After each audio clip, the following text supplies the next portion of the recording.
Hello there. I am so glad that you are here tonight because I absolutely love doing Fate Magazine Radio. And so here we are. And tonight, my guest is delayed and my scheduled guest is delayed. However, I have one of my favorite people to talk to. We have so many things in common. And he's my producer, he's my good friend, and he is coming to the Eureka Springs UFO Conference too. So, Carl Albertson, hey, Hey, Kat. you know what? You are so amazing because it doesn't matter what we've got scheduled. And, it's really funny because when I used to have technical issues of my own, when I was producing myself, people Right. were like, oh, sure, she does, whatever. I really do, don't I? Yes, you do. They don't know what goes on before the show. They don't. But, I am kind of sunburnt, so y'all are just going to have to point and laugh. So we had a baseball tournament yesterday. What we're going to But have to do one of these days is I'm going to what? have to open up another StreamYard and put record when we're having technical issues and make a blooper reel to show. People would laugh like They crazy. would. Well, except that because I have ADHD and we've just recently found that out, but I've handled this one very well. But, you know, building skills, guys, building skills. You can cope with anything as long as you're working on your skill sets for it, right? Right. But when when my energy starts to get when things start to get wiggy, my energy starts to get wiggy because I am an energy worker, and sometimes I've always been afraid it was going to turn into like the movie Carrie, where I just get mad one day and just whoop. But I control that. I don't do that. But because it's a choice, it's a good thing. But it's really interesting because I would never, before I started dealing with electronics as much, really believed that. But it's it's a true, honest to God, frustrating moment when things go awry.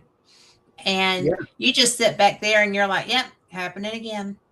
Oh, I know because electronics, especially when we're doing some type of paranormal or UFO shows, there's always a technical issue before, during the show, even.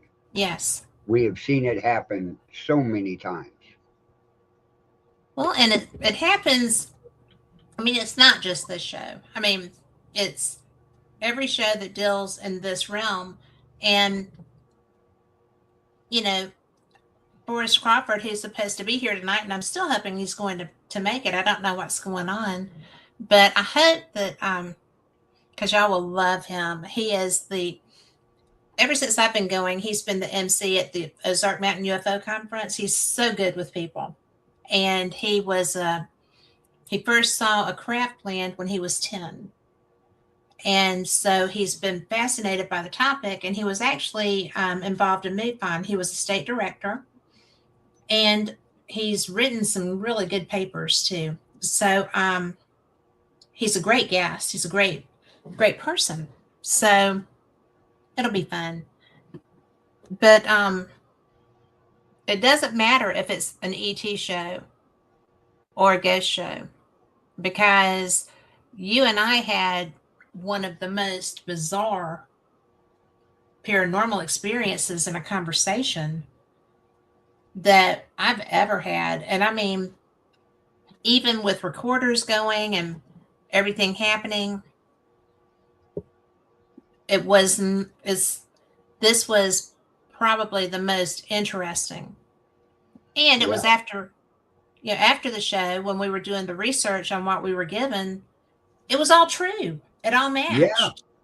And That both of us that were was the flipped out by amazing that. part. If people go back and watch that show, it was what, 3 weeks ago? Three I weeks think ago. what, yeah, 3 weeks ago. When we did the show, the first 25 minutes, we were just talking, especially about the guitars and about my food truck and all Yes. that. Then we brought out the phones. Hi, Lorraine, Jeremy. Jeremy, you Hey. got to listen to this because that Yes. night we did that. That you guys were doing something on things and we couldn't do it. You Yep. need to go to the Bill of Rights Network and look at the fake magazine show where I was on and listen to it. But anyway, we brought out the phone and showed Echo Box because you wanted to see how it ran. Yeah. You were helping me set mine up. Right. And we turned them on and heard a couple of things, nothing major, right? Just like he was doing an You start investigation. with. So I shut mine off. Kat shut hers off. I even shut my phone off. And then we had I didn't shut my phone off, but I shut the the echo box dowsing down. rods and everything. Was showing how I use them and point them downward Hmm. and stuff. So as soon as we was doing that, I said, let's talk about the paranormal and get Yes. into it. And we heard a voice say, what? Why? And I'm going, I Cat, did you hear that? Did the people in the chat room hear that? And everything. And I was trying to figure out. I didn't have any other browsers open except StreamYard. I was Yeah. making sure Kat had her Echo Box off. All this stuff. Nothing else was I actually going on. turned my phone off because I And had at the already closed out and cleared Echo Box, but I right. went ahead and turned my phone off. But then it started saying, find Jackson. It said two words. Now, these words were crystal clear. Yes, they I were. mean, the whole conversation that night was crystal clear, just like me and Kat Yes. talking and everything. And we're sitting there. So we started asking questions. Well, at the same time, my wife is in the bedroom. It was 3 weeks ago, Jeremy, 3 weeks. on a Sunday night. Go back and check it and listen to the show because the It reactions was we just were the getting, most, yeah, it was bizarre because my well, wife was in the bedroom and everybody yes. knows her son passed away here a few years ago at 37 years old, right? And everything. And she heard, hi, mom, in the bedroom. At the same time, this is going on in our Yes. podcast out in the front part. And not only that, we got words. We heard a knock on a door, a Yes. solid wood door. Yes. I do not have a solid wood door in this house. My front door is, and You're right, that's but it. there was Yeah. nobody there. No, David It, was out. at the same time, there were sirens. I looked outside, went to the door. There was no sirens anywhere around. Mm. But we heard burn, fire. Then we got Jackson. names. Then we Yes. got names. And we got years. And at Yes. one point, it said 1847. So we both went Civil War, right? Right. But then it came and said 1947. And it said And Roswell. yes. And that's when I asked, is this a ghost or an alien? Yes. Yeah. I mean, it was going back and forth. But Because we both made that leap. yeah. And Because I'm just like, okay, this is Roswell. But then when they were talking about redcoats, no, it was that the, no, it's with me on it, Jeremy. yeah, I'll tell you what date it was on there real quick. Let me do thank you. something here. He's going into And the past shows. yeah, I'll go into past shows and give you the exact date and which one. It was on the February 22nd. So it was almost a month ago. Yeah. So yeah, it'll say Carl Albertson on Fake Magazine with Cat and Yes. stuff. But But I that was the mean, most, to give you an idea, folks, talk to them a little bit, Cat. I'm going to bring something up and show them. okay. Okay. But no, I'll bring it part of really, that show up and show them okay. exactly what was going on and go through it. Well, You know, Okay, to start with, though, we were getting the redcoats, right? You know, need need Jackson. What? How did? Yeah, red coat. And remember, I Yeah, looked that up. and they were Southern soldiers, and then there was They were used they by the they had a uh, name, but they were based in Georgia, and it was right. absolutely the most bizarre thing because I'm sitting there thinking redcoats, Georgia. Well, they were Georgia, a Georgia unit, and I'm like, well, they should have sent them because they would have kicked everybody's butt. So it was in a well, Brian Jackson. Are you I kidding mean, me? I can't remember all of the verbiage because I was tripping as we were doing this.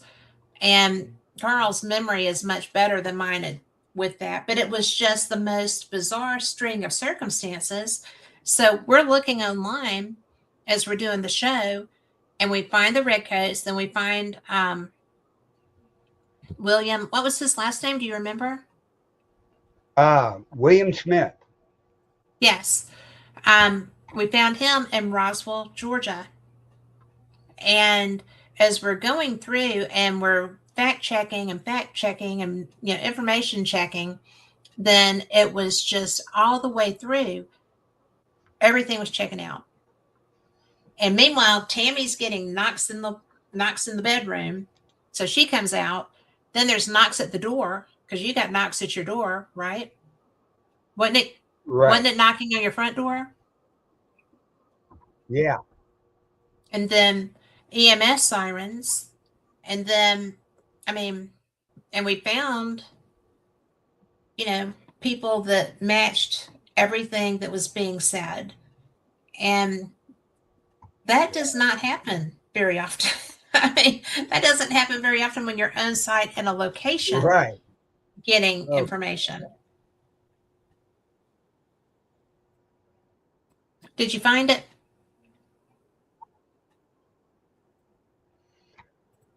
oh, okay. He's bringing it We're up, going to bring it guys. up. I'm going to share it up on one of What? his emblems.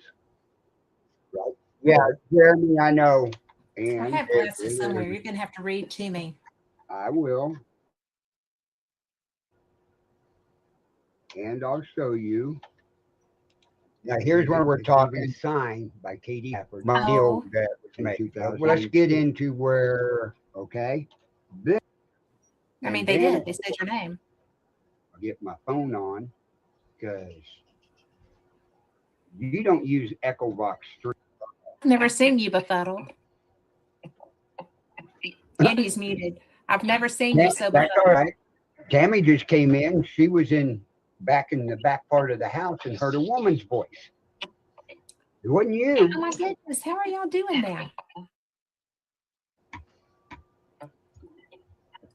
I don't Are you know. special? They think I it's mean, cool because, listen, can you hear? Well, I'm going to tell you.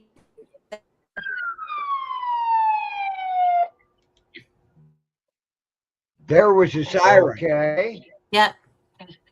You don't have the squad out down there, do you? No. Yeah, I'm worried that the squad's there. I'm double checking everything to make sure I don't have another browser open. Yeah, I don't. Yeah, I am Cat.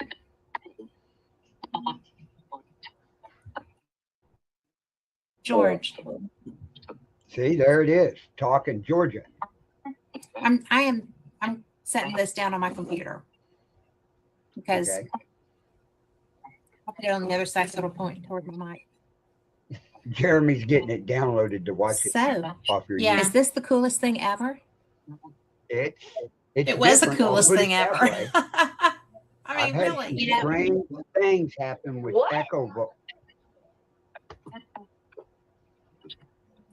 She didn't say it here. There's no voice coming out that says that here. Well, just stop and think. Okay, all they're saying is what and why, what and why, and then I heard a siren. Yeah. There's nothing going on outside, so I know it's not out there. I don't have anything going on. Go like that. It makes my mind start thinking. What's doing this? Well, What's doing this? What's doing yeah. this? And I mean, there's no television on. The dogs are asleep. There's But folks, nothing you can happening in see here. how stunned we Carl. were. Yes, Said, yes, I'm here. Who's talking to me? It said my name. that was two voices. I don't know, folks. Who's talking to Carl?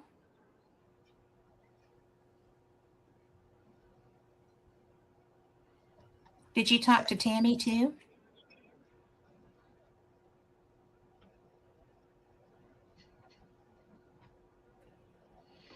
The only thing electrical I have going is a lamp. It was, Jeremy, it was too loud. Jeremy said that was too loud a Yeah, that siren was coming from Jeremy. outside. Let me get this stopped here a second. The wildest thing is Yeah, that that was we too have loud to had, be outside. yeah, but we have had, I mean, not during a show, but I've had neighbors who had to have an ambulance called, and one of them had a house fire. Neither ambulance or fire truck could be really heard like that inside. And these are really pretty curtains, but they're really dense and Yeah. they're soundproofing and darkening curtains too. So I was pretty positive it wasn't here, but I still checked because it wasn't at his house. And we have never, and I've done paranormal experience for 10 years, which does get paranormal activity in the shows sometimes. And I've done Fate for 5. Same thing happens on occasion, right? But I have never, ever had anything like this show. And it gets weirder from that point. I mean, this was Oh, it does. just the beginning of the show. This was Yeah. not even the weird stuff, right? So Right. it just kept on and kept on building. And But what was amazing was it was the clearest English that we've ever heard. yes. I mean, it was like the person was right in the background of this show talking to us. Well, it's like they had their own mic. Mm-hmm. I mean, they were part of the show. Yeah. And it was from both ends, which It was could. very strange. I mean, you'll listen as you guys listen to the show. You'll hear me say, This couldn't even been staged Mm-mm. because of our reactions and the questions we asked. Well, and the answers, because we got specific answers, and the weirdest part was that they were very specific answers. So it was just Roswell, Jackson, murder. We got murder. We got Shane, murder so Burns. many times. Remember, we had Chains and we had Burns. Yes. Burns. So we were assuming that it was Civil War era but the redcoats were pre-Civil War, right? Wasn't that? No, they were the they Civil War. They were war in the Civil War in certain companies as Okay. the buglers and cannon people. Mm-hmm. But as you go on to find out, okay, Jeremy, as you find out, And right? be safe. Yeah, big safe. But in there, in the line story, and you find out the name that we're looking for Mm-hmm. and look it up, you'll find out who raided the plantation. Yeah. And I'll guarantee you there were redcoats in that too. Hi, Nikki. I mean, it was with all, I mean, in that hour and a half show like that we did, with the information we collected, Yes, and within 20 minutes after the show, we had the answers. we did. What investigation can you go on to and go home? You're already home. That's hours later, right? Then you got to Yeah. listen to all of it and try to decipher and figure things out and look it up. We did it with all the information that was given to us on that show. And I didn't have to go back because I was taking notes with everything that we were getting. Yeah. So after we went off the air, I'm going through doing, Googling everything, and you are too. And, so we're getting it. We are getting what was happening. And I was so blown away because, I mean, we're both paranormal investigators, and I've been on investigations that, you know, the evidence was great. Not often that great like we got in a flippin' show. Well, not even in a show. How many EVPs could have got that clear of language? Yes.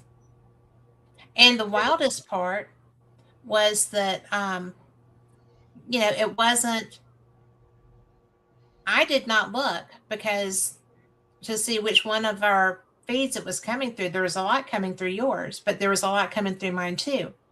So it was just like that was so weird. It was. It And it was every paranormal person's. dream. It was. It To be was. sitting there and not even well. How many times have you been on an investigation and sat down before you set the equipment up and you hear something? All the time. Okay. All the time. If there's not This was equipment, the everything's exact happening. same thing, only one thing different. We were doing a live podcast and it Yes. caught it. Yes. And it just wasn't a one time deal. No. This person, this spirit person, whatever it was, talked for over an hour. Yep. And when we ended the show and said goodnight to everybody, it went silent. Yes. Nothing else came through after we went off the air, and we were still connected in this way. Right. We just weren't We was broadcasting. in at the end of the show, we were still talking on our StreamYard after the show ends like we always do. We were there for over an hour discussing it and looking stuff up. Yeah, looking the And stuff up, we were doing the it work. never came through again. Mm-mm. Nope. I guess he gave us the information. He was done with us. He was. But what's really amazing, folks, is I'm in Northwest Missouri. Cat's in Alabama. Yeah.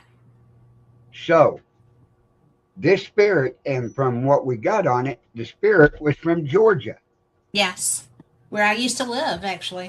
Right. But to come from Georgia, but to come through my computer Hmm.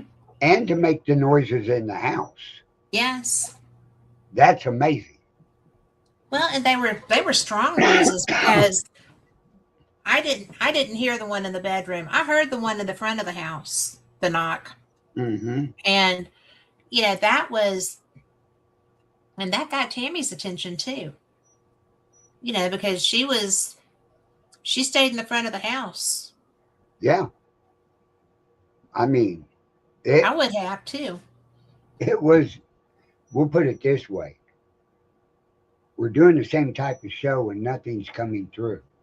Yeah. That'll probably be the one and only time it ever happens. Yeah. But as they always said, it was caught on camera. Yes. It was caught on audio Yeah. and camera. Well, I But mean, it was caught on camera yeah, because we were live. So I think our reactions were probably at least as entertaining. yeah, our But reactions are more comical than, and it caught us off guard. well, yeah. We weren't doing an investigation. We were just chit chatting and showing the echo box, the dowsing rods, cigar box guitars, talking about the food truck, Yeah. and all of a sudden this thing just why Lit and why. up. It just lit up. Now, what would have happened if we wouldn't, if I wouldn't have commented on the why and the what? Would that entity would have kept talking? Yeah. We don't know. Hey, I you got a guest, I do have a guest. so introduce him. I will. This is Forrest Crawford. He is the MC since I've been going, and since a lot of people have been going for the Ozark Mountain UFO Conference. He is a former MUFON state investigator or state director, and he's a genuinely nice man. So we're going to tell him what we've been talking about, and then we're going to let him tell us more about him because he'll like this. So, hey, Forrest. Hey, I'm so sorry. I am so sorry. I don't even know what to say. You are No, just no fine. I'm excuse just would glad be to good. see you. And you're going to love what we've been talking about while we've been waiting. And I want you to meet my producer and friend, Carl Albertson. Hi, Carl. Forrest. Nice to meet You'll you. see him at the conference. He's going to be producing while I'm doing some interviews there. And so we did not run out of things to talk about while we waited for you because you are so worth the wait. Oh, And you're being too nice. well, Carl and I did a show a couple of weeks ago. About a month And ago. About a month ago. about a month ago, and we actually had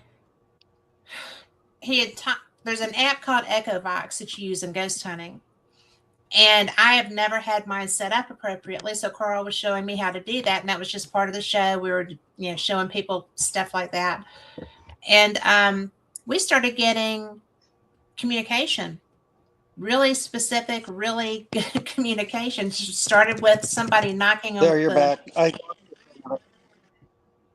It was ghosty stuff. It was pretty cool. So, but one thing that you will never have to do with me is you will never have to apologize because I'm just thrilled to get to talk to you, Forrest. So, Well, thank you. You're being extremely nice. I feel so terrible that I didn't get in here until now. well, That's all right. you know what? Stuff happens.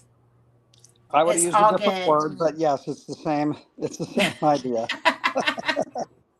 Well, that's true. Depends on the scenario to which one I use. So, Okay, you're I'll let you definitely do You're not going to hurt my feelings, but I know we're on the air, so Right. Dad, I'll let you do the show with Forrest. Oh, well, thank you. Thank you for talking about that because people need to know that that happened. I think it's so cool. Right. We'll do it again. Yes, we will. So, hey, Forrest. Hey, How are you? I'm very good. I'm very good. Good. So, what can we talk about tonight? Well, I tell you what, I have so many things because when I was reading and things that I've learned about you over time, it's hey Nikki, it's just been you've had quite a ride. And Well, yeah, that's when true. when I saw that oh my word, her name escapes me. You did the Cape Girardeau stuff, didn't you? Cape Girardeau. Is that the right name? Well, you talking about the crash that happened in Cape Girardeau?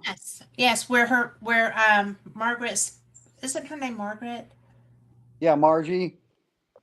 Whose dad was the clergy and was out helping with that. Well, yeah, and Debbie Ziegenmeyer, Margie Kay. Are you talking about the Piedmont Festival that they've been having the last couple of years? No, I'm talking about oh, I've got her card here. But she was a very older lady, and where there was one of the first crashes that they had bodies, and her father was a minister and I think physician. Margaret. I'm sorry. I'm trying to. Let me. because it was one of the first with bodies retrieved. So I first saw her speak at the UFO Congress, the year that Jeremy came out with his film that Chase and Richard and Mark D'Antonio and everybody were part of. Let's see.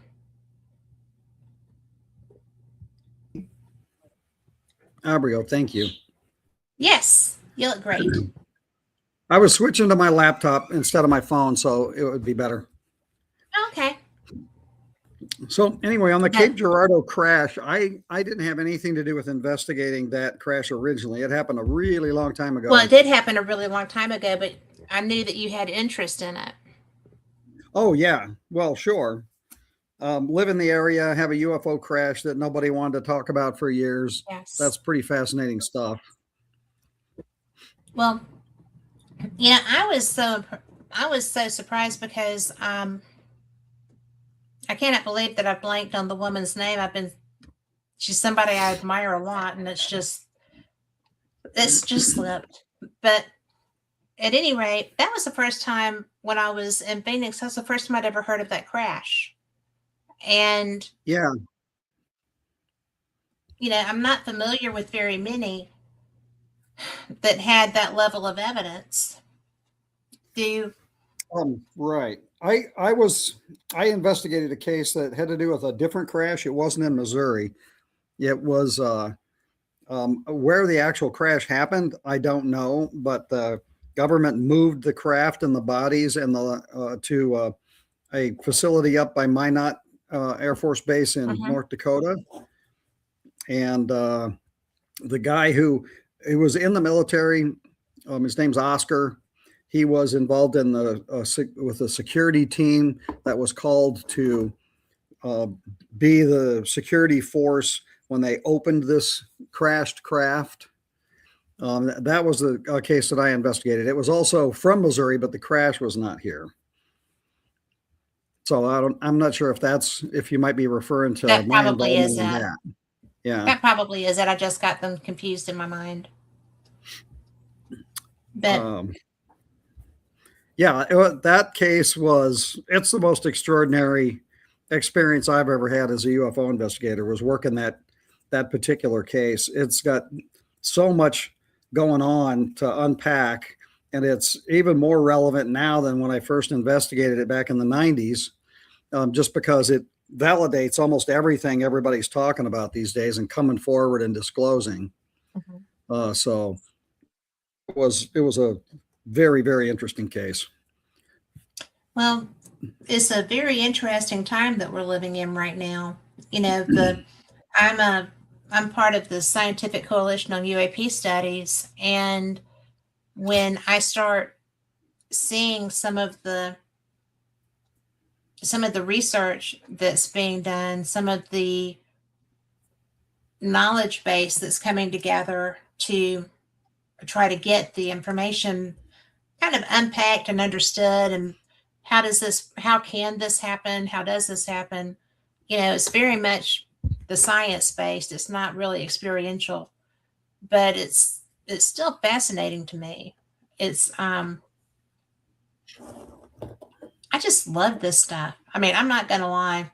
I love every aspect of ufology, whether it's strictly science based. I love talking to experiencers. I love going into the history of cases. When I had a young man who kept trying to friend me on Facebook, and I don't usually add people I don't know, and certainly not back then, but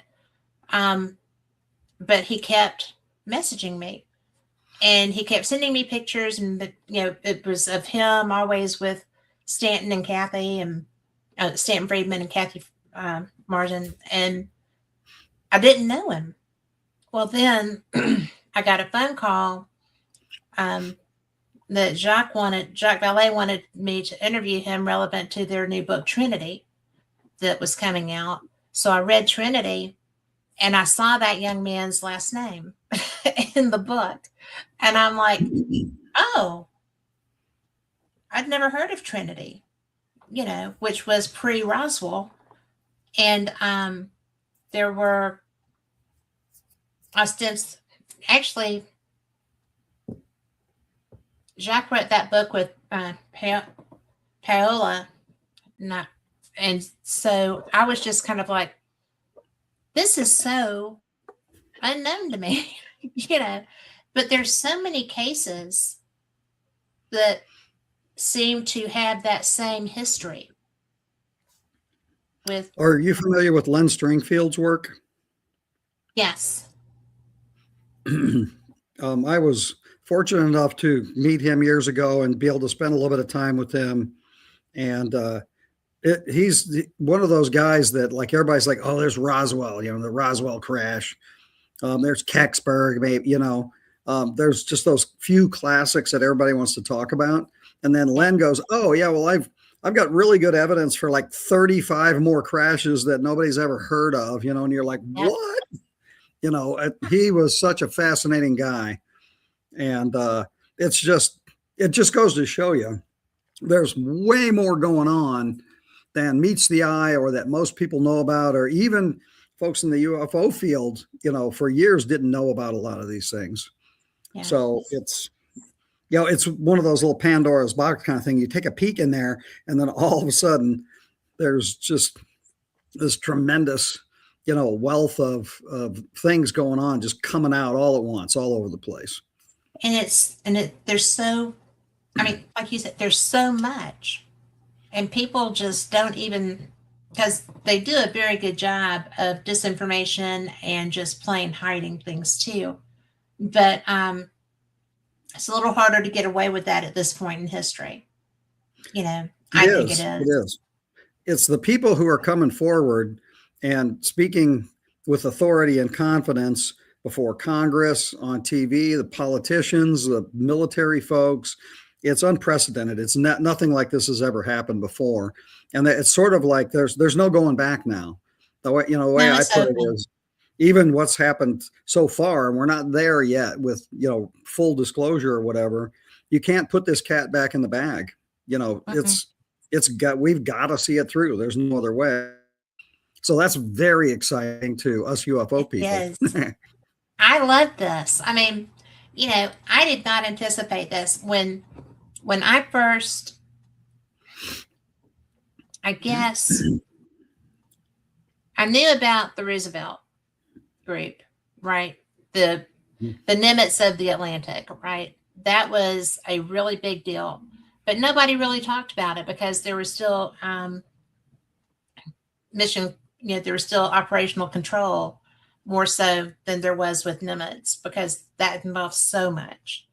But with the Roosevelt group, another carrier group that was operating in the Atlantic out of Jacksonville, they were going up, and they had similar experiences to the Nimitz, and with craft approaching fighters and everything being very dramatic. And I heard one of the flyers from the Nimitz group talk about how, as they go through the DC corridor when they're doing operations there, that they know that there are craft there, and it makes them very concerned because it's a safety issue, Right. And that's now become much more public for our air fighters, because they are being put in some level of jeopardy. But now we can talk about that. Right. They were talking publicly about that, and fairly publicly. It was in a conference, but it's just so bizarre that for all these years, it's been pay no attention to the man behind the curtain. And Right. now that curtain's pretty much yanked back. Yep. They keep trying to slide it back, but it still gets ripped back. And it's out of the bag. Yeah. It's like I said, we're not gonna be able to put this cat back in the bag. So God knows what's gonna happen. But it's gonna happen one way or another, it's like, hold on, buckle up. It's gonna change many things on this planet, and I think it's gonna happen pretty soon. Um, I think that full on disclosure, like everybody knows, nobody can deny that aliens exist and that they're here, is going to happen by about 2020 or 2033, maybe. That's my guess. There's a fair number of people that think it's going to happen much sooner, like this year, Yeah. next year. I'm think not it's going to convinced have of to. that. It's a slow process. A lot of things have to happen for it to happen, and Yes. It takes about 10 years, and so we're a good 6 or 7 years into this process. So it's going to happen pretty soon, I think. And Well, I agree with you. But what do you think it's going to take for it to be definitive proof? well, that's a good question, because and are you going to be at the conference, by the I way? am. Yes. Okay. You might. I'm not gonna give you a spoiler alert, but my opening remarks are going to address this issue, and it's going to be maybe a little different than what most people are saying about what disclosure is going to be, what that's going to look like. But the most prosaic answer to that question is that everybody walks outside and looks up and they're seeing ships, like they're everywhere. It's not just the proverbial landing on the White House lawn, because that's the White House lawn. There's a lot of other political centers around the world, and nowadays anything can be faked. It's got to be, and it's got for the masses. It's literally gonna. I think it has thousands of ships in the sky, visible to everybody. And then I think that's going to be such a panic. Could be. I mean, because there's so many people who are not going to be able to deal with that, because for whatever motivation they may have, that's going to be, for them, instead of being a beginning, that will be an ending in their mind and their belief system. It's going to be, you're right. People will have to decide how to fit it into their lives. And some people are going to absolutely freak out, and others, like us, will be jumping up and down going, yay, finally.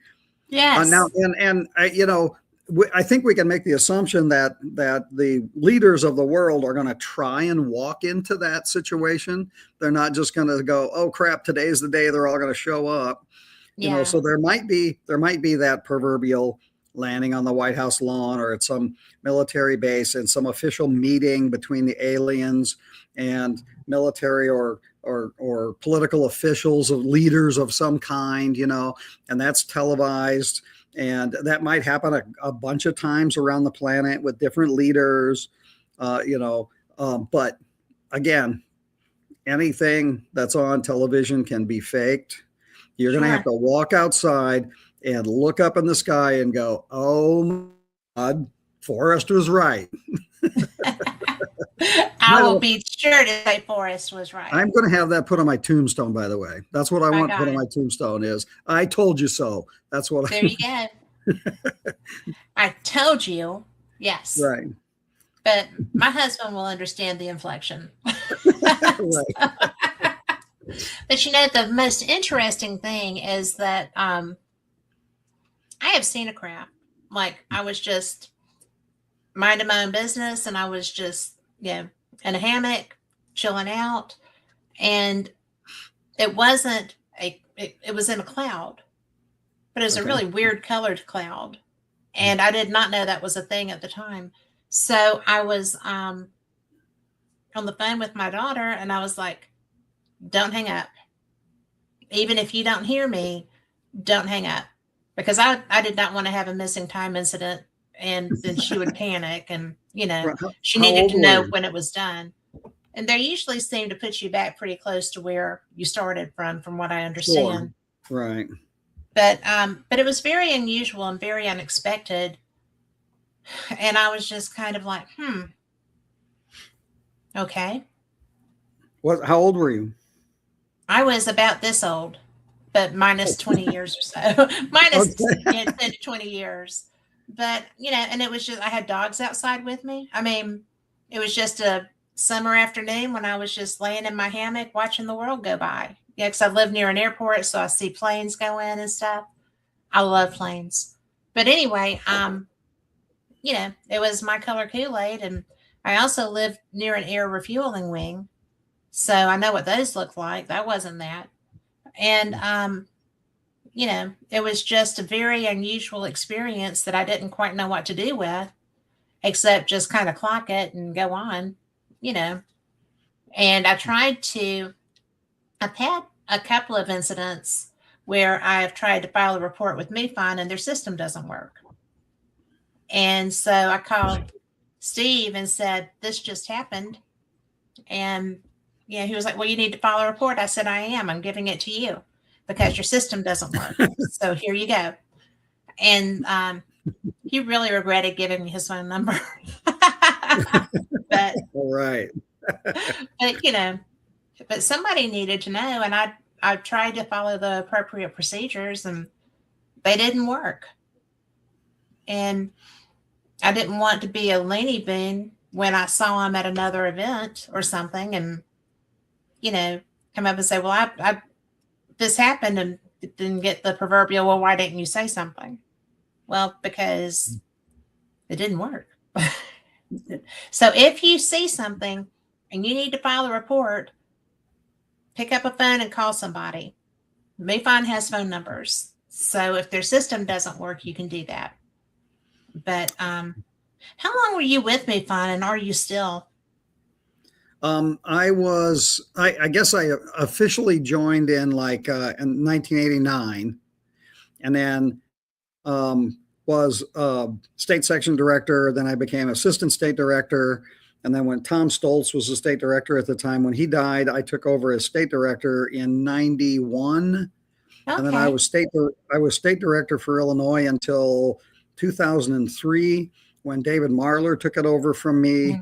And then David handed it off to what's his name? I know him well, but don't you love it when that happens? Yeah, no, I don't, because I know, right? We used to have a good memory. So yeah, anyway, so I for good 11 or 12 years, give or take, I was the state director, and I hosted the symposium one year. That was interesting. So yeah, I've been, as far as MUFON is concerned, I was, involved with them during that period of time. And then I let my membership lapse, and Walt Andrus, and I were pretty good friends, and God love him. He kept my membership alive, even though I stopped sending him money for quite a long time.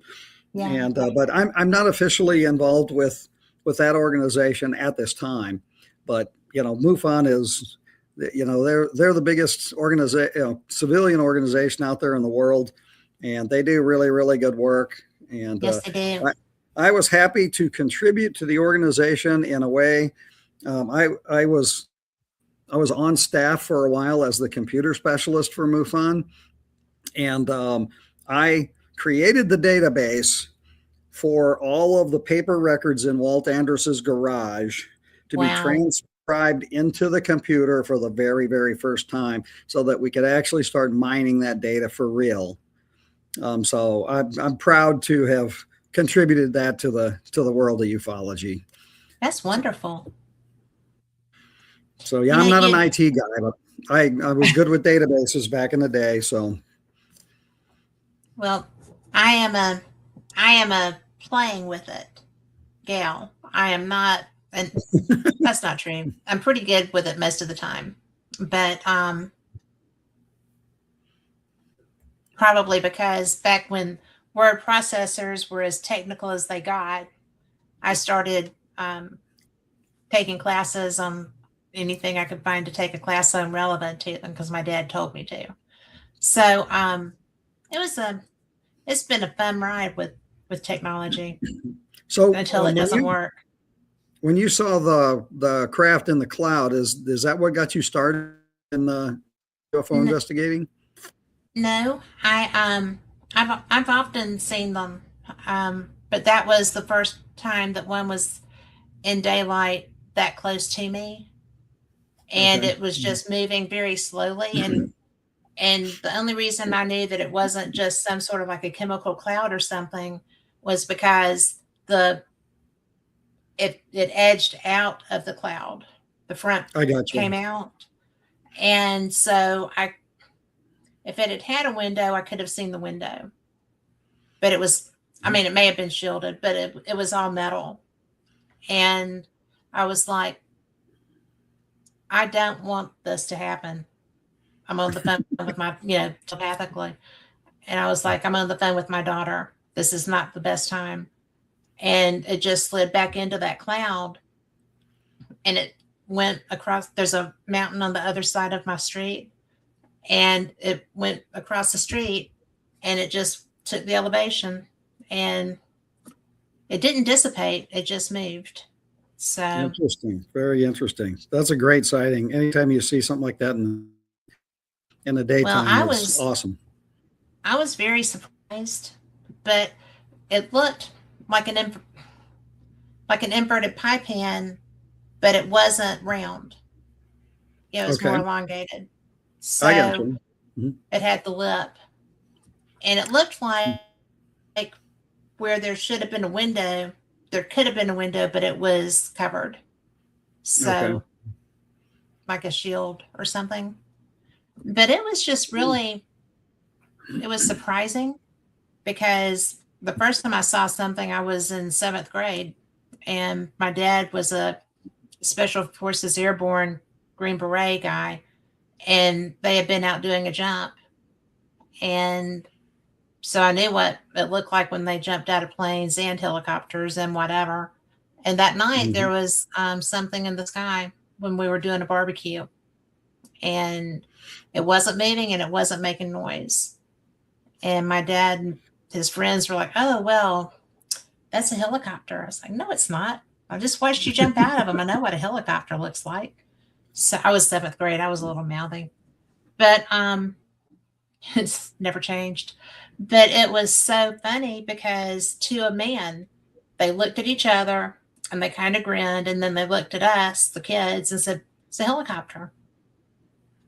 No, Okay. but But thanks for they playing. knew. They knew, huh? They did Yeah. because they had these like when you're in on the secret, but you can't tell the people, Right. and they're just kind of like. But there were lights outside. My sister and I shared a room. There were lights outside our window that night.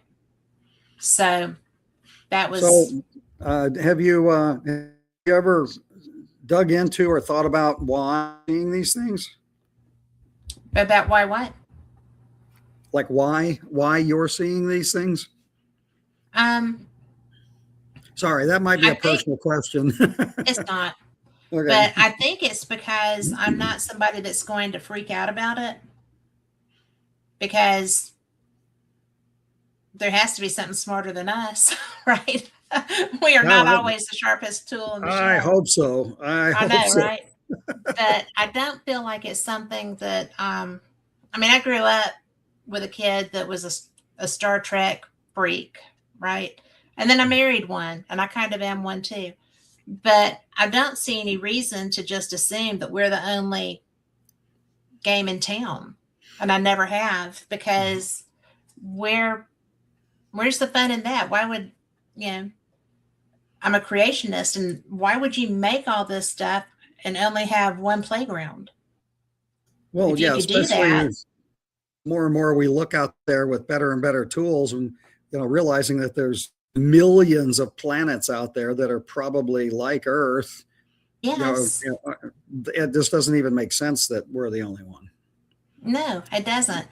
And when you start looking, you know, we are getting tools. Like you said, we can see. And from, gosh,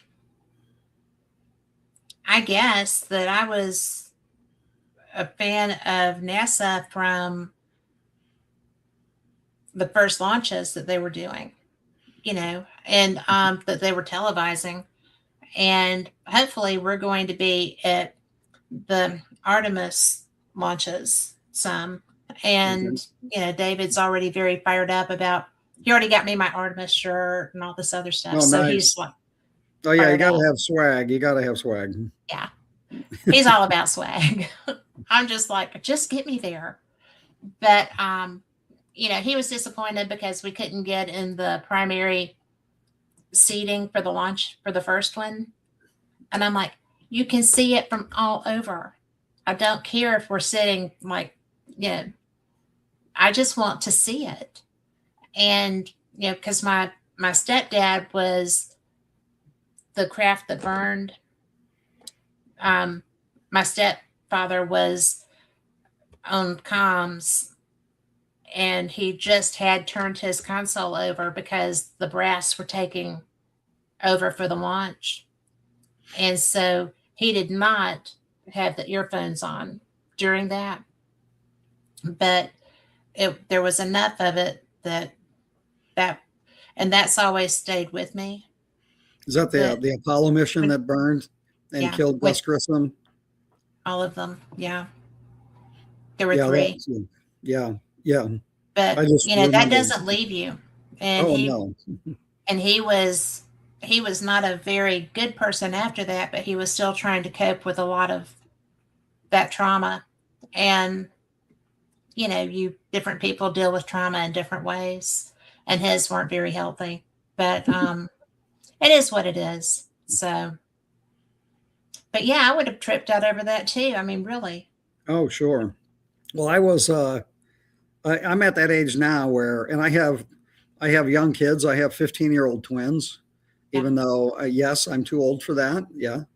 I was too old for that when I had mine, and it's still right. No, that's a lot of work. Wife 2.0 wanted to have babies with somebody she was in love with, and I just wanted to go to. So I have twin 15-year-olds, boy and a girl, and I've never been to Bora Bora. So you won that, right? So well, there's still time. Oh, yeah. Oh, no, I made her promise. No matter how old I am, she'll roll my wrinkled ass down the boardwalk at Bora Bora, sooner or later. We were actually going to go this year. It's our 20th anniversary, but we're not going to get to. Yeah. So anyway, the point I was trying to make is that my 15-year-olds now are sort of fascinated with what I've experienced in my life. Okay. It's like, Dad, did you see the first, Apollo or the first space launch? Yes, I did. I watched it on TV because I was obsessed with that stuff when I was a kid. Yes. I watched every space launch. I watched them land on the moon. I watched them take off from the moon and come back. I saw every bit of it, Yeah. And stuff like, oh yeah, I remember the day I came into the living room and my mom and my grandma were crying because President Kennedy had been shot. I mean, it's like you start thinking about all these things that they're learning about in history class. There's like, oh yeah, I was there. Yeah, I saw him put the last piece in the arch that day. I mean, it's like, oh crap. So many stories. But look at the things crap, because it's like, how on earth did I get here? But oh my God, because I was a kid when Kennedy was shot, but I remember sitting on the floor in our living room watching the funeral. Yeah, and me too. I remember the funeral. Yes. Yeah, I do remember that. And, it was, I think I remember the shooting, but I didn't see but a second of it because my grandma, I do remember the TV got broke all of a sudden, but but then I saw the funeral. But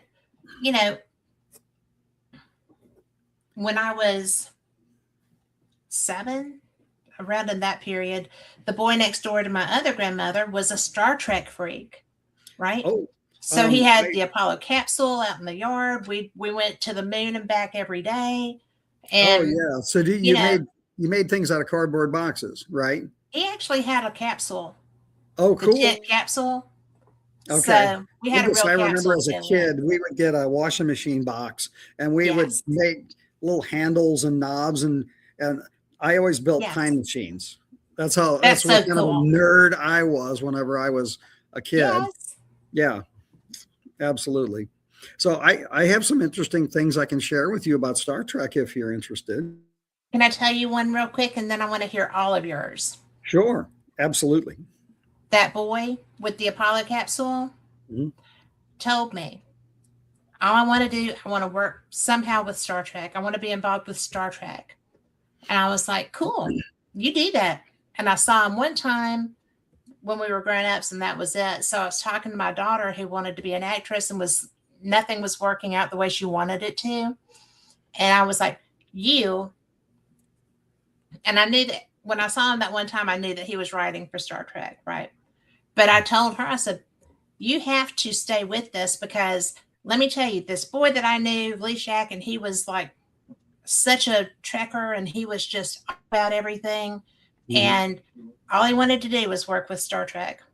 Well, that man now is writing for Star Trek Next Generation Oh, and nice. whatever is out now. I said, so don't you ever give up on your dream, because if a little boy from Gardendale, Alabama can go and work in Hollywood and do his dream, why can't you? And I'm going to tell everybody listening that, why can't you? Because how cool is that, though? I'm so proud That's of him. fantastic. It's really fantastic. I love stories like that. Yeah. What I have to tell you, excuse me, what I have to tell you about it is, if you've heard this before, stop me, because I never want to be the old guy who tells stories over and over again, right? I will stop you if I've heard it. So, do you know where Gene Roddenberry got his inspiration for Star Trek? I do not.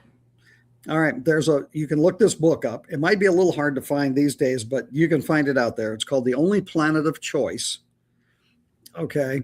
And in that book is about a group of, I'm not sure what is the appropriate term to use for what they were. It was a group of ladies. I think it was like 3 ladies, but the group might have expanded beyond that started receiving telepathic messages from beings in the universe. I guess that's the best way to put it. And so they started inviting people to like come to their group when they were doing this, because like, hey, you're not going to believe what's happening. And so people started coming to the group by invitation and getting this information that was supposedly coming from extraterrestrials that they were communicating to this group of ladies. Okay. And at one point, one of the people that got invited to that group and did attend with some regularity was Gene Roddenberry. And after that, he started writing all of the stuff about Star Trek, because his inspiration came from what he was hearing from these ladies channeling extraterrestrial consciousness. Wow. Isn't that fascinating? That is fascinating. So maybe there's more to Star Trek. I had no idea. That is maybe, more about what's really going on out there than, we all think. It's obviously fiction, right? Well, maybe there's some interesting truths written into that show, especially the original show. Yes, the original. Well, there was so much. There's a lot that I thought was weird in the original show, especially for the time period. But it was so interesting, and the concepts were so novel, but I've never understood why anybody would think that we're the only game in town. I mean, big dog taking a nap decides to sneeze. Sorry. But he was snoring earlier, so that's better. The part that gets me is that if you believe that there is a creator being and that he only did this universe, then he's not very powerful, right? Because why would you stop if you he sat there and said, I like this. This is good. And then he rested. Well, it didn't say what he did after he rested. He probably went on and kept doing it, And I'm going to get letters about that. I I I won't discuss religion or politics. That's a good Okay. thing. Yeah. But yeah, I think I will say this, that I think the truth, if you will, the real truth about what has happened on this planet, who we are, where we came from, what the creator being is or isn't, and how all these things have interacted with us down here. I think that when I don't think we've got the story right. Okay, we got part of it right. We have Yeah. interpreted it as best we can, but I think that someday the bald faced truth, and I wasn't trying to make a joke, will come out, and we will know all of those origin stories and all of that kind of stuff. And I think we're going to be very surprised how different it is, to what we think has happened. Is that putting it gently? I actually agree with that because I don't have a problem with the creation story. I don't have a problem with that. But the fact that I got to listen to Eric Von Daniken like 4 or 5 times in one summer, and it was always a different lecture. And I was so enamored because he was a nice man. And it was interesting to listen to him. And he had pictures and he shared everything. He was just, he was a true explorer back when that wasn't really happening that much. Well, his inspiration to people cannot be overstressed. No. The very, very first book I read on this subject was Chariots of the Gods. Yeah. And I've heard that from so many people. And what it did is, it's like if you read it, it's like, okay, there's a lot of stuff in there that may not be aliens, but there's a lot of stuff in there that, well, it probably is aliens. And it was so good at making people think about, what's really going on here. That doesn't make sense. He forced people to think about what's going on. And in his legacy, that's really what the show Ancient Aliens does. Yeah. Because those guys, I know some of those guys, and they are really good researchers. They really are, even though sometimes they say the craziest stuff. Okay. And it's a joke, that, I'm not saying it's aliens, but it's aliens. They know it's entertainment, but the value of that show to me, being a UFO guy, is that they make you think about what could have been going on, even if you're like, well, it doesn't have to be aliens, but how did they move that stone? So, it makes people think. Well, the coolest part of that is that, people, I'm sorry, my battery is trying to die on me and I don't even know why it's not plugged up. I was trying to make things work earlier, but we're not. So, but the most interesting thing to me when I listened to him, and it got to where, because I was pressed, I could be in front to record and other things too, were people would get so mad at him about his book. How can you, and he was like, well, the original book had a question mark at the end of my title. I wasn't saying these are gods. There's a question mark. So, I was just kind of like, okay. But, that's why, because he and Giorgio Tsoukalos are from the same village. And that had a lot to do with his involvement with Ancient Aliens. And, but when he physically went to all these places as a young man. He was in the base of the Great Pyramid. He was in the pyramid in South America that had the little rocket guy carved on it. Chichen Itza, is it? Yeah. He saw all those things as a young man. Well, yeah, that was and I, I've always been somebody who I would say, get off the couch and get your ass out there and look for this stuff. Because I'll tell people, like, I've seen lots of UFOs, and they're like, oh, how's that possible? And I go, well, I don't sit in front of my TV and hope. I go, oh, there's a bunch of sightings in Pacific, Missouri. Well, again, I drive out there and I stay up all night looking at the sky. And guess what? You're going to see stuff. Yes. Okay. Well, I do that. I mean, I'm a deck sitter, Oh, yeah. so my hammock broke, so I'm sitting on a chase lounge now. It's not nearly the same, but it's so interesting because I was just sitting out last night, and there's stuff that's just flitting around, and I was out because there's supposed to be meteor showers this week, so I was out trying to see what I could see, but it's fascinating. Right. What you will see Those guys get up. on a plane and they go out to these sites and they look, whether you want to go along with their conclusions or not. They are putting in the time, and they're not just looking at pictures and thinking about stuff. They're going out there and they're talking to people, and they're experiencing these ancient sites. Yes. And that's the thing is, I just think that, and I'm not saying this to criticize archaeology or archaeologists, but it's not an exact science. They take best guesses. They use science as best they can. Yeah. Okay. But I think if they're like weathermen, I think if they get it half right, they're lucky. Yes. Because the more you dig,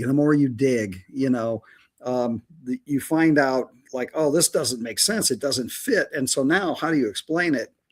And so I'm hopeful that archaeology will continue to evolve its theories to go along with what we're learning, Yeah.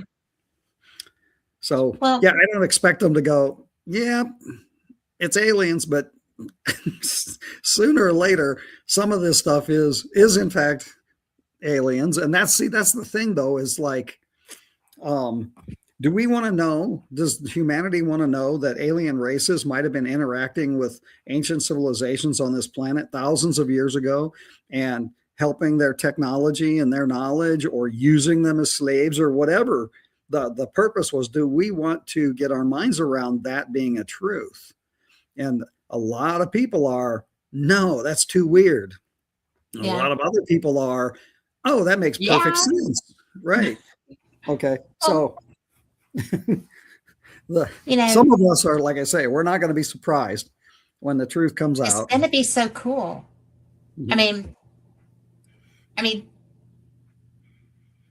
not all of us are nice. I mean, right. There's asshats everywhere. So, that's going to be the same with anybody else that you run into. And, it's just so interesting to me that people buy into the horror side of aliens as opposed to, well, they have to be pretty smart to get here because we can't do it yet. And, and if you look at people want this, a lot of people want this so badly. Look at the response to the comet, right? I mean, there you have Abby sitting there saying, oh, well, this could not possibly be a comet, and everybody else is hair on fire because he said that. And then, he got that was something. But, and then I'm sitting there talking to my friend who is a rocket scientist, and he's like, I'm going to have to see conclusive proof. And I'm like, okay. So what does that mean? What does that mean? Well, that is specifics on propulsion, specifics on this, that, and the other. And I'm like, well, okay. I'm not the person that can give you that, but I know that I see stuff all the time, and it's not moving like it's ours. I mean, I have my satellite trackers, and I have my Sky Guide and everything else that I'm using up there. And I'm like, I'm just looking. I like watching, I'm not going to call anybody down. I'm not going to do anything. Yeah, that was close enough right there off my deck was close enough. Right. And, that was, I don't want anything more personal than that because I don't want to have to explain something to my husband about why I was gone for a week. I mean, that's right. That would be that's always an awkward conversation, right? And right? no matter what you were doing, you can only use the aliens abducted me excuse once. Yeah. Right. Well, it's so funny because he knows. I mean, because he knows that I see stuff because I'll go get him. And I'm like, you're not going to believe what I just saw. I get really excited when I see something that I'm pretty sure is not ours, because of the whatever, the way it moves, how it moves, the trajectories that it takes off on, that kind of stuff that I don't know that we have something that can do that. But it's so much fun to do the what ifs and then to try to plot out what that would look like if it, and I think that's why I like doing these conventions because, well, like talking about ancient alien guys, Dr. Sam last year at the conference with his Bosnian pyramids. Oh, right, right. That was the first I had heard of those. And he's like, well, you should come out and work with me. I said, my husband's not letting me come to Bosnia right now. It's a little bit hairy out there. Well, yeah, not a place you want to be. Not right now. I mean, I barely got him to let me go to Belize, right? But and now he said he'll go with me next time, so that's a good thing. But he doesn't like to travel very much. But it's just there's so many things out there to be found. Because when Sam was talking about the pyramids, and he had like the light beam that was coming out of it and things like that. And I'm like, holy mackerel. Are you kidding me? He's like, that was nobody'd ever heard of that before. No, it's so bizarre. I don't even know if the ancient alien guys knew about it. If they hadn't been talking about it. It was just fascinating. It was extraordinary. I'm so glad that Adnan got him here, to talk about it. I mean, that was a great get. Yeah. And he was pretty personable too, to be, but I was really impressed with, actually, I was pretty impressed with all of last year. I love this conference. This is my favorite conference. Oh, it's mine too. That I go to. And I can say, because I've been investigating this stuff since I was a teenager. What got me started was a sighting when I was 10 years old. Did you see one land? Yes, I saw a silver disc-shaped craft land in a farm field about 100 feet away from the road where my best friend and I and his parents were coming back from like an all-day barbecue on the Illinois River, just north of St. Louis near Pierre Marquette State Park. And we saw this odd light moving around, and his dad pulled over, and we got out of the car to see what it was. And it was a disc-shaped craft landing, in this field. I watched the landing gear come out, and I watched it set down in the field. And then his dad freaked out like I've never seen a grown-up freak out. And they pulled me back in the car, and the way I like to put it is that's alien technology caused that Nash Rambler to exceed its design capabilities, because he floored it. He was so scared, just flying down these little country roads up there in that river valley. And then he never, until his dying day, allowed anybody to speak about it in his presence. Oh my gosh. Yeah. So that's what got me started. And because I've always been a science nerd. And like when I went to college, originally I was a physics major, and I chose that major because I wanted to figure out how these things flew. I wanted to research anti-gravity research. Okay. And so that's how I walked into the phenomenon. But by the time I was a teenager, I was buying books and researching this, and I gave my first lecture at a UFO study group here in St. Louis when I was 18 Wow. on detection methods and propulsion theory. So, oh, interesting. yeah. So I've been fascinated with the gravity research my whole life. And I think there's been some really interesting things happening with it over the years. And, it's still like probably my favorite thing is how do these damn things fly, Yeah. And so yeah. And that, as it turns out later, if you really want to get weird for a minute. So now I'm investigating UFOs most of my life. Okay. I'm also a certified hypnotherapist. I took that training to be able to help witnesses recover memories. I don't care if you bite your nails, you want to stop smoking. That's not why I did it. Right. Yeah. So I wanted to help people recover memories. And so as part of my process, I realized, well, if somebody told me they saw a flying saucer land in a field, first thing I'd ask them is, what else happened? Right. I would assume that they got taken. Okay. Just from what I know. So I asked a buddy of mine who's a psychologist, trained hypnotherapist, and is also into all of this stuff. So he knows the whole situation. And I said, I want you to hypnotize me. And I want to go back to that night when I saw that thing land. And I want to see if something else happened because I remembered nothing. Right. Okay. Nothing other than what I told you. Okay. So I told him specifically, I want you to go back to this night when I was 10 years old and I saw this thing land in this farm field near, Pierre Marquette State Park.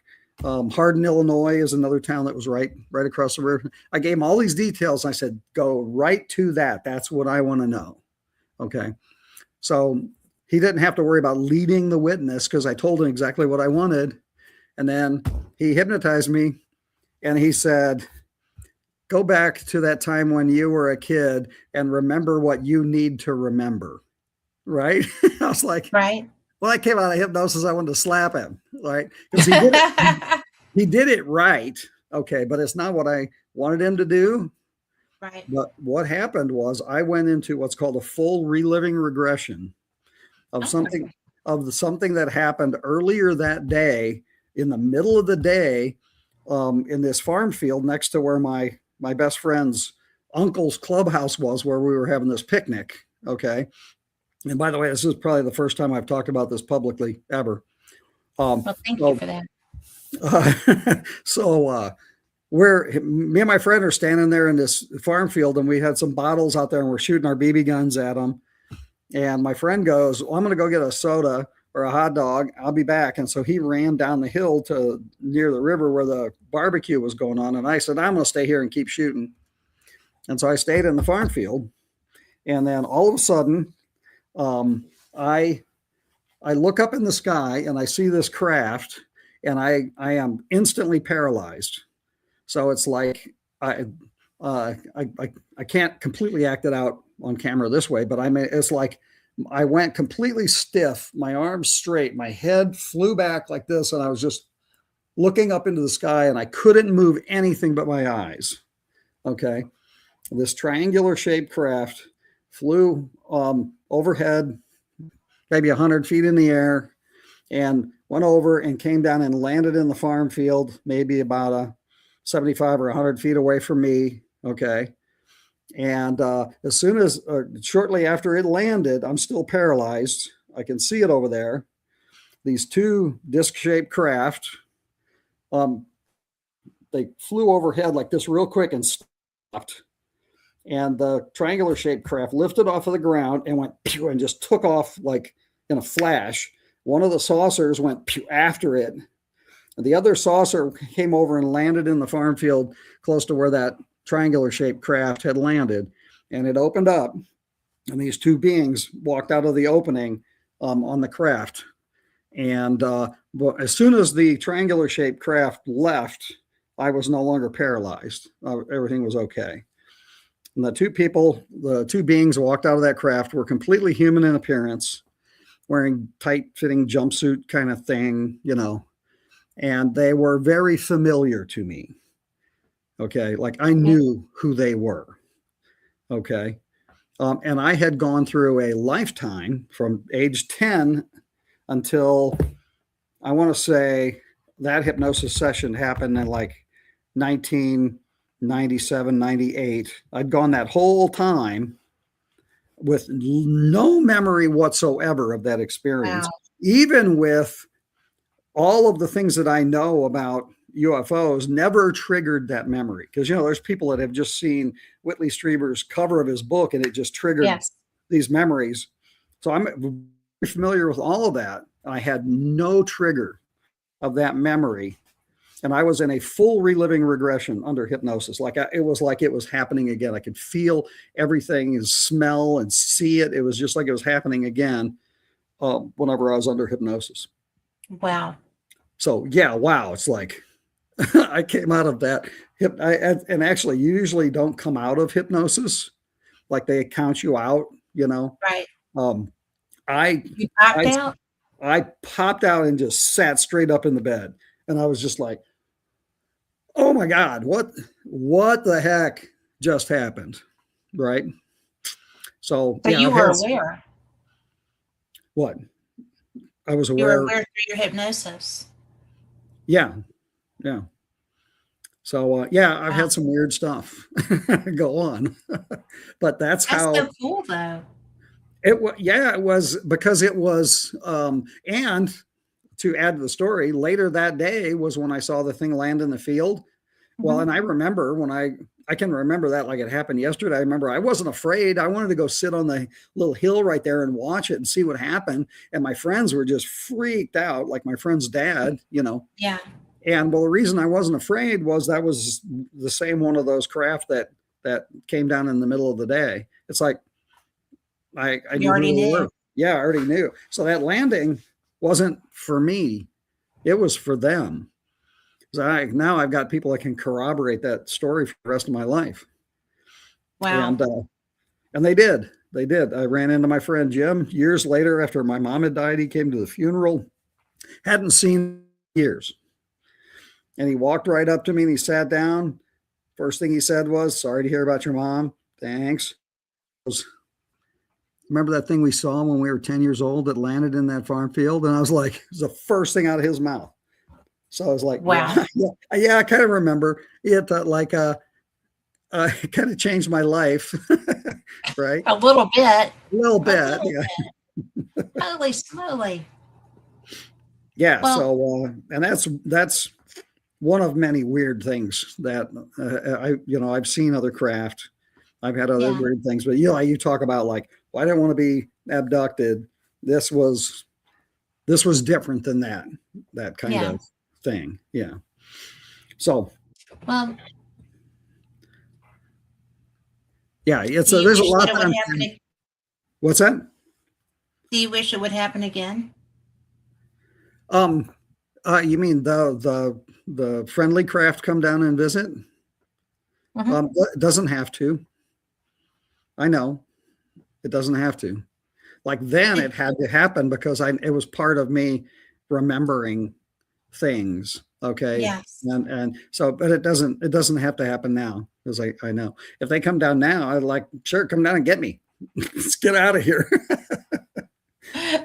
We're living in a crazy zone. Yeah. But, because I wonder sometimes because of the things that we see, the actual stewardship of our planet isn't going well. And it hasn't, since the beginning of the Industrial Revolution.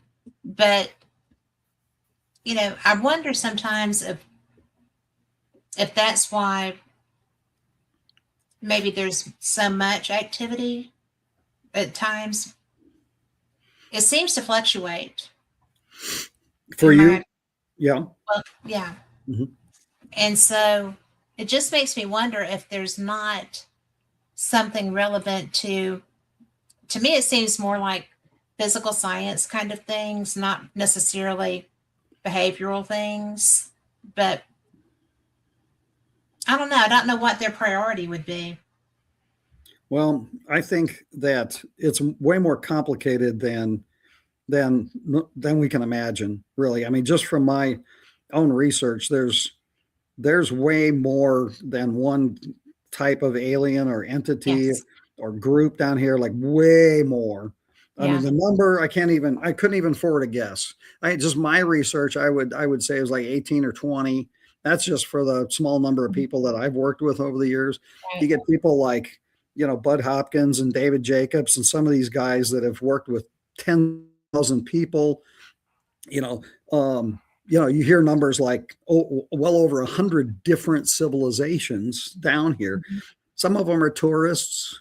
Some of them are, want our resources. Some of them want to make babies with us. Some of them want to control us. Some of us love us and want us to do well. I think it's all of the above. And that's what I makes this agree. thing so hard to get your mind around.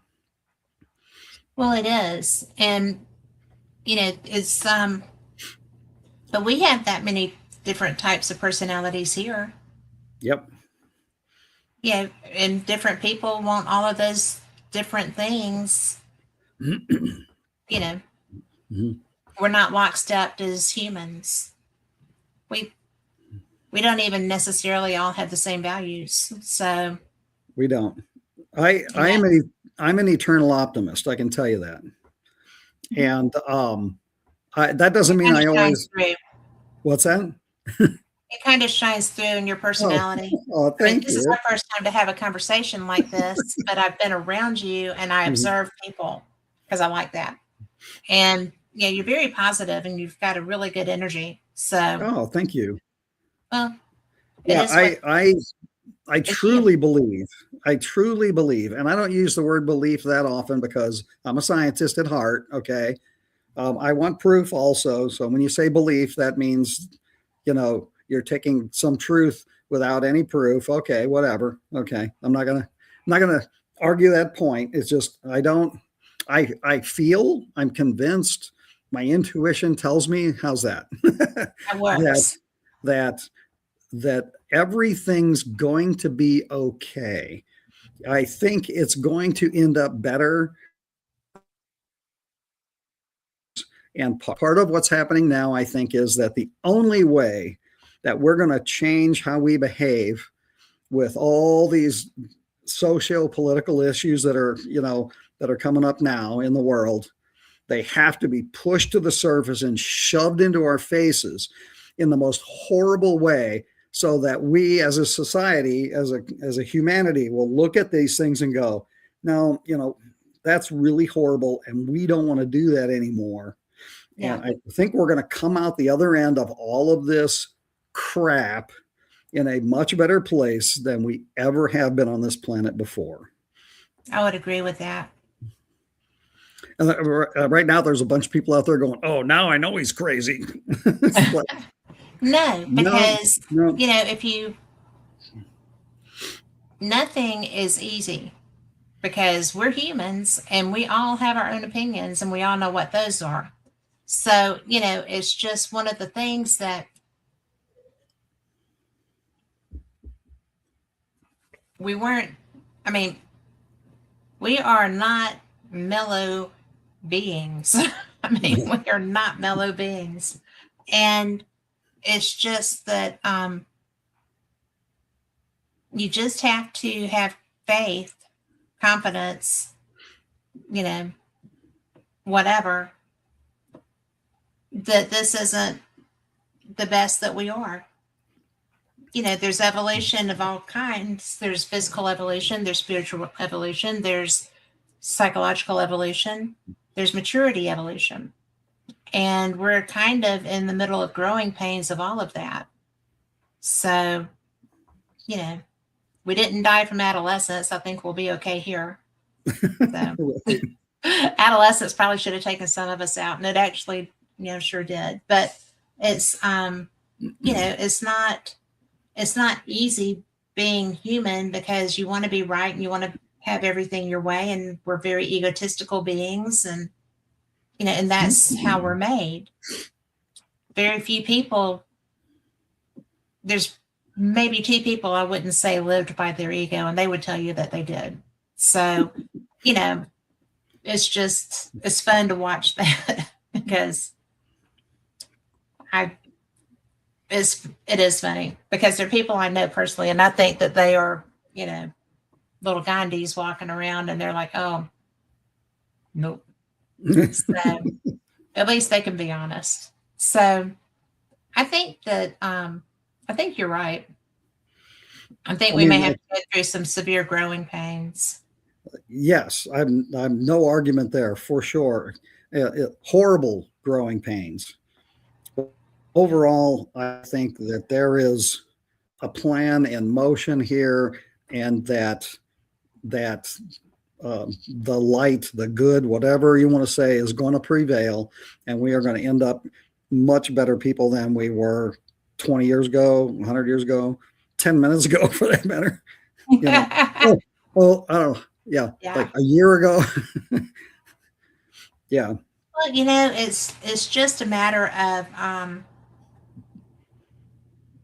it is a matter of patience and understanding and compassion, and with a little bit of not taking any crap added in there too. And it's hard. Growing pains are hard. Mm-hmm. Look at adolescence. Look at getting the bone the bone growth things, and not to mention the emotional and that side of it. Growing is hard. Well, and the kind of growing that we're going through is particularly hard because it requires a fair amount of self-examination and self-truth. Yes. Where you can't just look at the world and go, God, I hope it gets better. You have to look at yourself and go, oh, I've got to change the way I think and I feel first and foremost. And if enough people do that, then the world changes. But you can't blame, we've spent so much time up until now just blaming everything on everybody else, everything else, every rule, government, everything. And we got to stop that. We got to stop that. We've got to focus on ourselves. You do have to take personal responsibility for your own behavior. And, I sit back and a friend of mine is Geishla. He's a Buddhist monk. He teaches up in your neck of the woods now. But he's pretty amazing. And he looked at me one day and he was like, what is your philosophy? I was like, well, how do you mean that? Yeah, narrow that down for me. Yeah, there's a lot of them. There's a lot there. And he said, what's your mantra? Oh, I was like, be the change you want to see. And he was like, I was like, that's a good mantra. Yeah. It's a good mantra. And that's what, I think if more people had that, then, and there I am, I'm being judgmental. See? But can't help it. It's hard not to do. It's a good thing, though. I mean, I like that. And because I used to be so reactionary, but sometimes I still am. I mean, but I tried really hard to just embody what I think is the best me and try to not unleash the wrath of Cat, in places. It's hard. It's hard to do.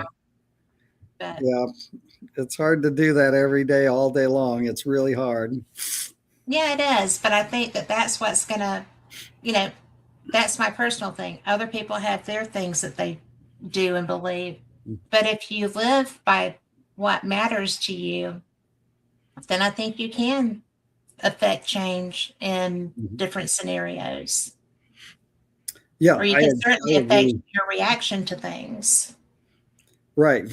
Yeah. And I think that's the hardest thing. It's easy to whip wisdom on other people that you've learned, but to live your own truth is harder, because we do have these emotional reactions to things.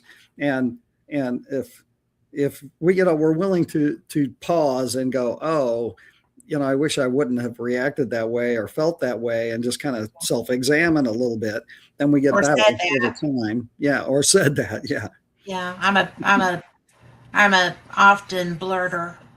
So, My mouth has gotten me in trouble way more than once in my lifetime.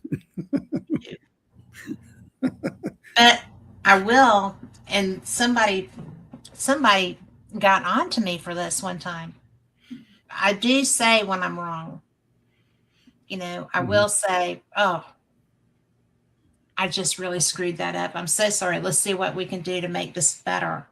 And I had somebody that was a boss get on to me for doing that one day. And I was like, well, what did you want me to do? He said, well, you could have put it off on, this person. I was like, that person works for me. And that wasn't their decision. And that's what I mean by I try not to throw people under the bus. Right. I just try to be right. But I think that's kind of what you were talking about when you were talking about, making changes, and because that was a big change in my philosophy, when I just was like, you know what, screw it. If I mess up, I mess up. I'm just going to take ownership. And I mess up a lot. I have to do that a lot. Well, maybe that's all why we're all here is just to learn. Maybe this is just a big school, or a big prison. That's probably it. Yeah, or both. There's movies about that, right?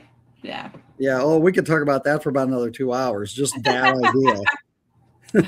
Well, when I used to teach, I substituted in high schools, and if a teacher didn't leave a lesson plan, I always had Hitchhiker's Guide to the Galaxy in my bag. Oh, I love that. Oh my gosh, I love that. Yep.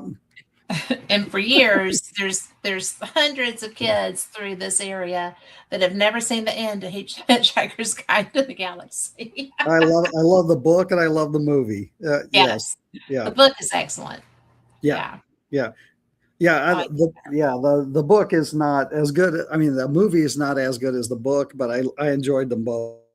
Yeah. Well, it was high school kids, so I didn't feel too bad about that. But yeah, because if I was coming in, they always had the audio visual thing in the classroom I was going to, just in case. So, but I think that I want to hear more about how you got involved with the conference, and how do you love doing the emceeing, because you're really good at it. Oh, thank you. I do love it. I do love it very much. And I can give you the sort of the short version of that whole story as well. At the time I was involved with MUFON, like I said, the conference started in 88 or 89. And I was just getting back officially involved as a UFO investigator at that time. Basically, I did it when I was a teenager. Then when I went away to college, I got, uninvolved, and I got married. I had some kids, and then at some point I was like, I need to really get back involved. And man, I can tell you some of the weirdest synchronicities that happened when I decided to do that. We haven't even talked about synchronicities. Holy cow. Little messages from the universe that tell you, you're in the right place right now. So I got back involved, and then went down to the conference. I think the first 89, I think, was the first one I went to. So it would have been the second year of the conference. And it was the first year, like, there was a guy that started it, and then he handed it over to Lucius Farish in 89. And that was the first time that I went. And the very next year, Lou asked me to speak, and I spoke at 19 of the 38 conferences. Wow. I became one of, this is going to sound pretentious, but I don't mean it to, because I didn't make this up. I became one of the Fab Five, as we were called. So it was, Lou kept asking the same five of us back every year, another 3 or 4 people. And so that's why I ended up speaking at so many of the conferences, just because Lou, he'd call me up like in January and he'd go, "What are you going to talk about this year?" And I go, "Lou, I ain't got nothing. I got nothing." And he goes, "Oh, well, you will." And sure enough, something would come up and all of this stuff would sort of fall together and he would put me on the podium again. And that went on for 19 years straight. Wow. So, wow. Yeah. So when he got sick, he asked me if I would, take over that role. And then the committee that was running the conference at the time, had been doing it for years, were, very faithful to Lou. And so I got sick. I said I would be honored to take that role. Because what's really funny about it is if you knew Lou was actually a very shy guy. He did not like getting up to the podium with a microphone at all, ever. And there were years where I would say, "Lou, I don't have a speech," and he's like, "I don't care. I'll pay you to come down here. I'll give you a room just if you do the panel discussion for me," because he hated running shot over the panel discussion because he didn't like being mean to anybody, but certainly not the researchers, right? And so it just became a joke. I said, "I don't mind being mean to my if they're misbehaving." He's like, "Perfect. Here's the mic." It was fun. So I had a lot of experience, public speaking. And so it was real easy for me to just, step into that role. And then when they had been doing it for so long, we're kind of tired. We've been doing this for 20 years, can we give it to somebody else? And Dolores Cannon's family is who we asked to step in because they do conferences all the time. So it was real easy for them. They knew how to do it.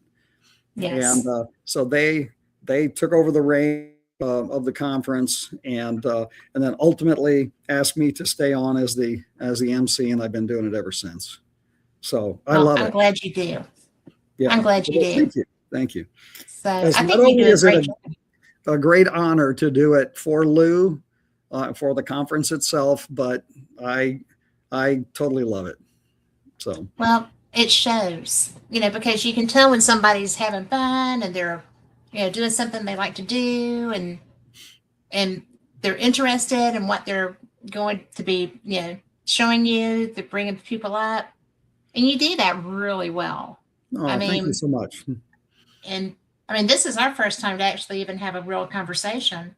Right. So I'm so glad that you're here. And, I think that, can I put you on the spot a little bit? Yeah, go ahead.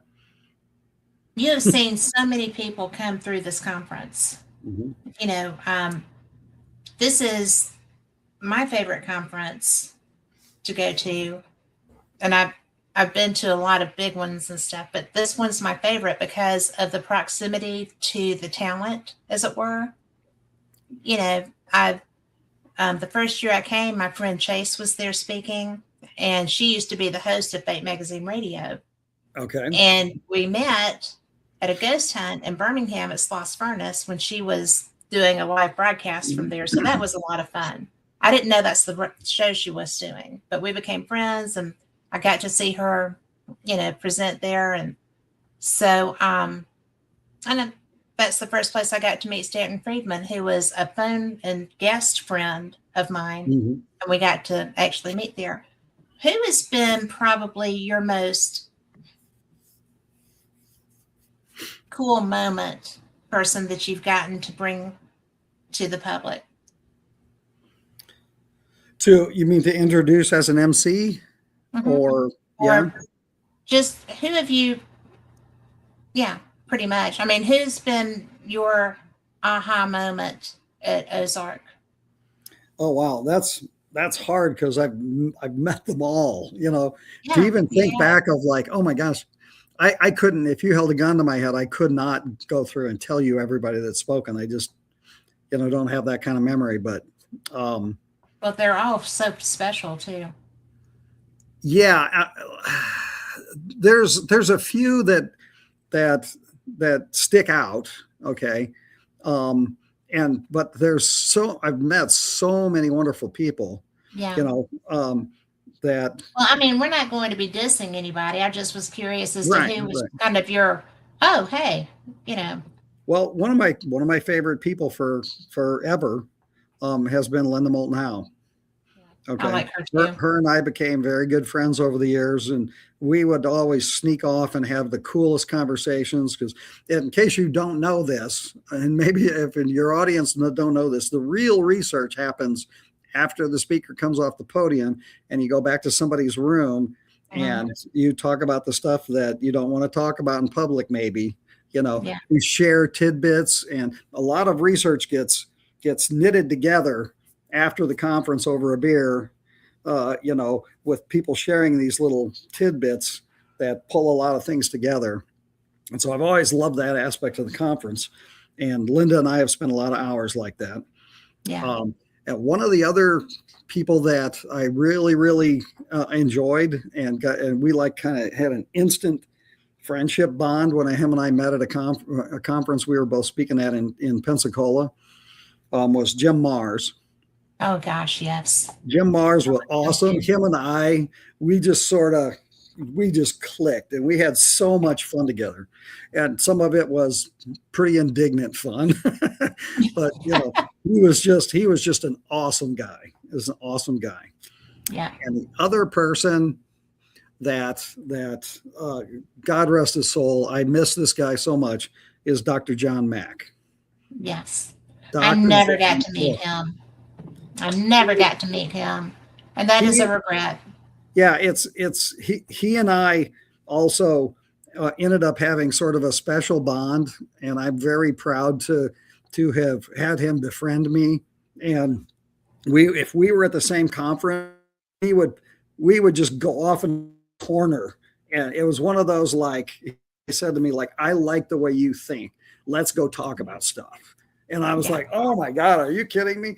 And I just had so much fun. That guy was so brilliant and had just really, insightful, thoughts on this phenomenon. He thought deeper into this phenomenon than anybody I ever met. So those are kind of magical moments for me. Yeah, that's so cool. I do wish I'd gotten to meet him, because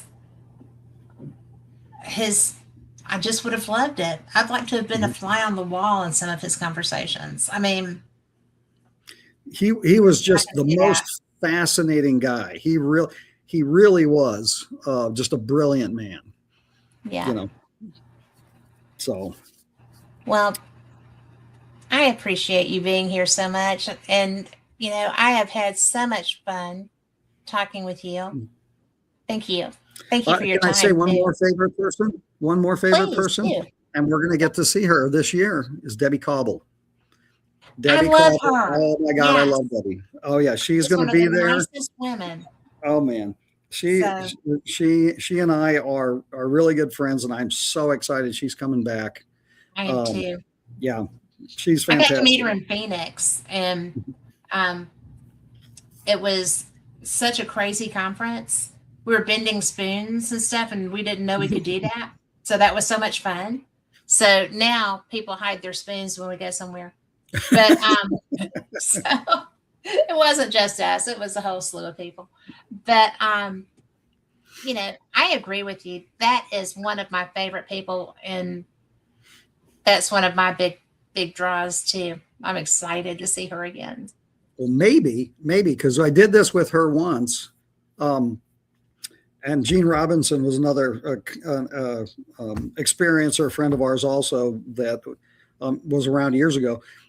We went ghost hunting at the Crescent Hotel with Debbie. She's very involved with a paranormal, ghost group, and one of her favorite people's coming with her. And I don't think it would take anything at all to get us all to go over to the Crescent and do some ghost hunting. Well, I do that. Yeah. I love that. You could, if you want to have me back, I'll tell you my ghost stories. I have some crazy ghost stories. I do a show on Wednesday nights called Paranormal Experienced. Well, cool. Just pick a date. I'm telling you what, I have had some personal experiences that are insane. We will do that. Yeah, and I might be overselling it, but I don't think so. I mean, I don't care. I just want to talk to you again, and that would be. I didn't even know you loved that. Oh yeah, and I got a bag full of all the gadgets, and I've never. Well, I took them out to the last couple of years. It was one of those things like I've investigated ghosts kind of off and on, but not like professionals, right? So finally, like 2 years ago, I just broke down and bought like, a whole bunch of the cool ghost toys. And I Yeah. played with them a little bit at the Crescent, but I haven't actually gone out and done and I told Debbie, I said, you got to come over here and take me ghost hunting so you can teach me how to, use all these toys. And so, this weekend coming up, that might be the time to do it. Well, So I'll bring some with me too. excellent. So Excellent. we will do that. I went to Basin Park Hotel last year. Did you? Did some investigating. Yeah. So my best friend came with me to the conference to help me with some of the interviews and stuff. So, and we had a great time. That's a pretty interesting place too. But I've never investigated the Southern Crescent or the Crescent.